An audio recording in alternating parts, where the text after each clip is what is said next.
آصف امیر صاحب نے پوچھا ہے کہ مجھے یہ پوچھنا تھا کہ فوریکس ٹریڈنگ کمپنی میں گرافک ڈیزائنر کی جاب کرنا حلال ہے یا حرام؟ یاد رکھیں کہ فوریکس ٹریڈنگ کے اندر جو خرید و فروخت کا معاملہ کیا جاتا ہے یہ شرعاً جائز نہیں ہے، اور فتویٰ کے اعتبار سے فوریکس ٹریڈنگ شرعاً درست نہیں ہے۔ اس میں کفالت کی اجرت اور اس کے اندر ضمانت کی اجرت، اس میں قرض کا لین دین، اس کے اوپر سودی معاملہ، اس لیے شرعاً یہ ناجائز ہے، اس سے بچنا ضروری ہے۔ اور چونکہ یہ کمپنی ناجائز کام پر ہے تو اس کے اندر اگر کوئی ملازمت کرتا ہے تو شرعاً اس سے بھی احتراز کرنا چاہیے۔ نابیہ صاحبہ نے کراچی سے پوچھا ہے کہ اس دنیا میں جو جھوٹ بولتا ہے اس کی عزت ہی عزت ہے اور خوشیاں ہی خوشیاں، اور جو سچ بولتا ہے اس کے لیے غم ہی غم۔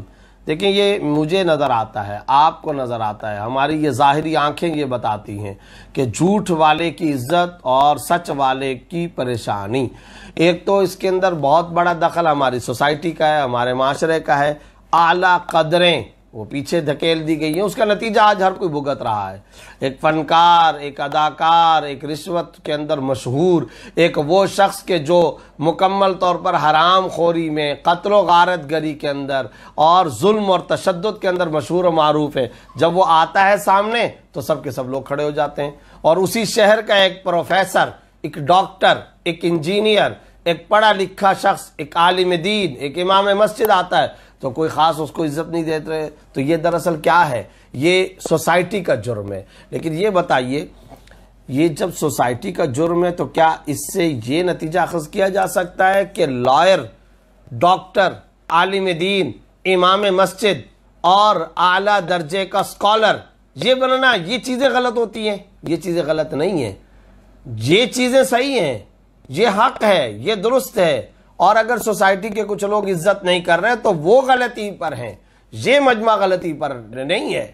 مثال کے طور پر اگر ایک آدمی ہے اور وہ آدمی اپنے علاقے کے اندر لوگوں کی خدمت کرتا ہے، کھانا کھلاتا ہے، سخی آدمی ہے اور لوگوں کی مدد کرتا ہے، اب اگر اس آدمی کی اس مدد کو لوگ برا سمجھنے لگ جائیں تو کیا کہا جائے گا؟ مدد کرنا بری چیز ہے، خدمت کرنا بری چیز ہے، لوگوں کی نصرت کرنا بری چیز ہے، لوگوں کی مشکلات کو حل کرنا بری چیز ہے؟ ظاہر ہے کہ ایسا تو نہیں ہو سکتا۔ تو یہ گلقند کو اگر کوئی اور نام دے دے تو نہیں ہو سکتا، گدھے کو اگر کوئی بکری کا نام دے دے تو وہ نہیں ہو سکتا، بکری کو کسی اور جانور کا نام دے دیا جائے تو وہ نہیں ہو سکتا۔ یہ یاد رکھیے، سماج کی اور سوسائٹی کی غلطی ہو سکتی ہے لیکن ان پیشوں کی غلطی نہیں ہے۔ لہٰذا آپ سچائی کا ساتھ دیں، آپ سچ بولیں، آپ کو جھوٹ کی طرف نہیں جانا چاہیے۔ باقی اگر کوئی عزت نظر آتی ہے تو وہ عزت بھی ظاہری ہوتی ہے، فانی ہوتی ہے، مادی ہوتی ہے، دکھاوے کی ہوتی ہے۔ وہ ایک حدیث ہے جس میں آپ صلی اللہ علیہ وسلم نے ارشاد فرمایا، اکرم الرجل مخافۃ شرہ، آخری زمانے میں یہ علامتیں ظاہر ہوں گی۔ ایک علامت یہ ہے کہ انسان کی عزت کی جائے گی اس کے شر سے بچنے کے لیے۔ تو کیا علاقے کا وڈیرا، کیا کوئی ظالم، کوئی دہشت گرد، کوئی لوگوں پر تشدد کرنے والا اور کسی پر جبر کرنے والا، اس طرح کا کوئی چودھری، کوئی وڈیرا، کوئی ملک، کوئی نواب، جب وہ محلے کے اندر ہوتا ہے لوگ اس کی ظاہری طور پر عزت کرتے ہیں، لیکن کیا دل ان کے ساتھ ہوتے ہیں؟ کیا وہ گھر کے اندر اس کو گالیاں نہیں دیتے؟ کیا 5 بندوں کی نجی مجلس میں اس کو برا بھلا نہیں کہا جاتا؟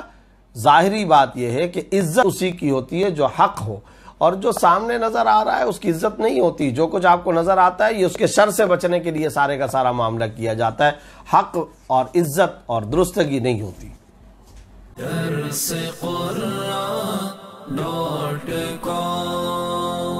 www.darsequran.com